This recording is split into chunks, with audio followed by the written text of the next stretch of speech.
Hey folks, welcome back to the channel. And if there's one running theme on this channel, it's that I review a lot of movies that I watched seemingly every day on cable.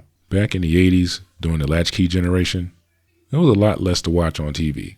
So if you had cable, chances are you watched a lot of the same movies over and over again. Today's movie was released in June of 1985.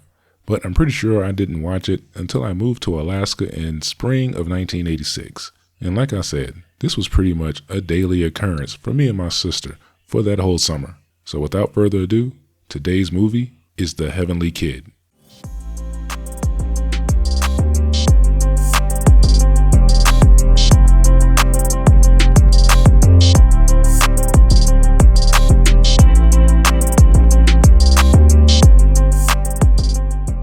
Now, before I start talking about this movie, I should probably ask, does anyone else even remember this shit? I mean, sure, me and my sister can talk about our memory of it all day, but I really don't know anyone who's ever brought up The Heavenly Kid in any conversation. So for anyone who's watching this video who's never seen The Heavenly Kid, or you're like me and you haven't seen it in nearly 40 years, let's do a quick recap. The film starts sometime in the early 1960s, and this is where we meet Bobby Fantana. He's the cool, rebellious kid. And he's about to race a guy named Joe for the honor of his girlfriend.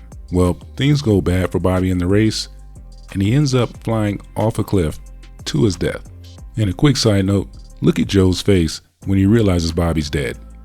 He just knows he's going to steal his girlfriend. And this happens to become very relevant later. Soon after, we realize Bobby hasn't gone to heaven or hell. He's actually stuck in limbo. And this is when he meets a man named Rafferty. Rafferty's here to help Bobby get to heaven, but he's got to complete an assignment first. Rafferty puts Bobby on a train and tells him he can't get off until it's time for his assignment, and he doesn't know how long that will be. Fast forward to modern day, which happens to be 1985, and we meet the main character of the film, Lenny Barnes. Now, Lenny is your normal 80s movie teen, not the popular kid, gets bullied a lot, but honestly, isn't really that strange. Well, as it turns out, Lenny is Bobby's new assignment. Before Bobby's assignment began, he was given rules. He could only reveal himself to his assignment. So Lenny is the only person that can see him. And of course, this leads to a few awkward and somewhat funny situations. Bobby assumes that his assignment is to make Lenny cool, make him confident enough to get the girl that he wants, and to help him stop getting bullied. This of course leads to that typical 80s movie cliche of the nerdy kid becoming cool. Bobby's plan actually seems to be working. Lenny's much cooler now, he's got the girl that he wanted, and he stood up to the bullies. But his attitude's been changing, and Bobby doesn't like it. Bobby also realizes that Lenny's mom is Emily, the girl that he raced for and died for at the beginning of the film. And on top of that, she married Joe. You remember Joe, right? Well, as Lenny's attitude and behavior continues to worsen, Bobby, feeling really emotional, reveals himself to Emily. This is when he finds out that he's actually Lenny's father. Soon after, Lenny agrees to a race with the bully that's been harassing him the entire movie. The race is going to take place at the same location that Bobby died. Bobby finds out that Lenny is supposed to die in this race. Bobby's told by Rafferty that since he broke the rules, he's not allowed to intervene. Bobby tells Rafferty, "I'll do anything, I'll give up my soul, I just want to help my son."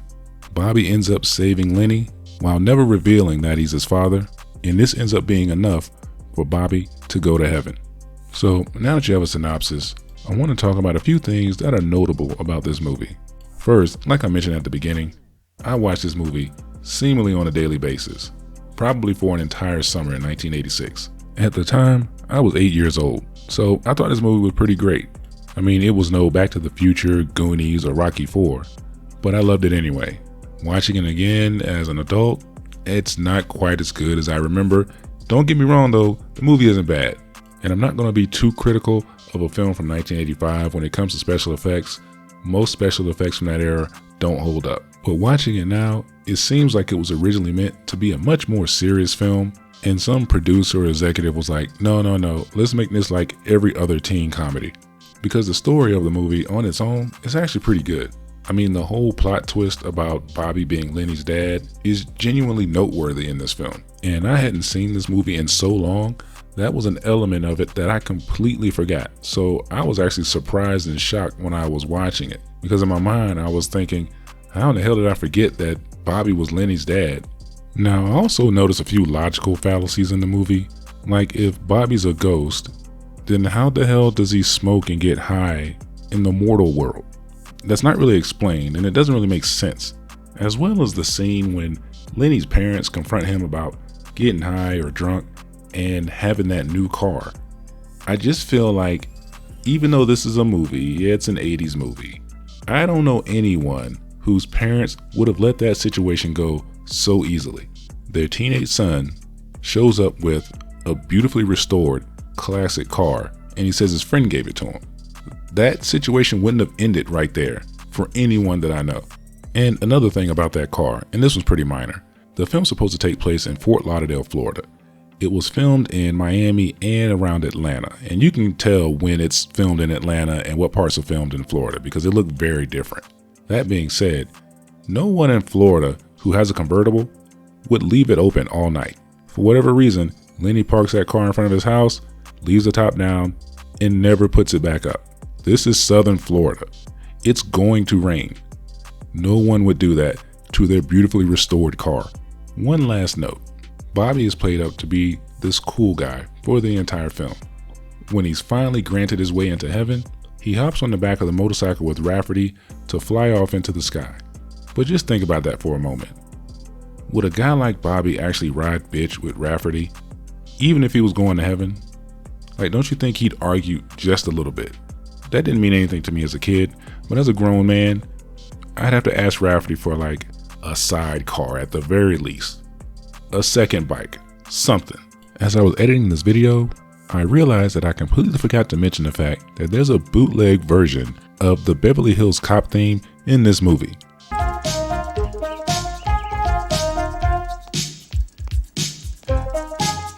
Anyway, that's The Heavenly Kid. Leave me a comment if you remember this movie, if you have fond memories of it, if you hated it, or you're completely indifferent to it. And if you've never seen it, go ahead and give it a watch.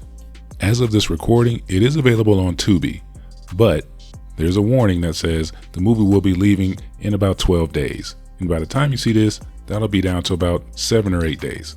Hopefully it'll be available again in the future, or maybe on Pluto or YouTube. So if you like this video, hit the like button, hit subscribe if you haven't already, and I'll be back real soon. Thanks.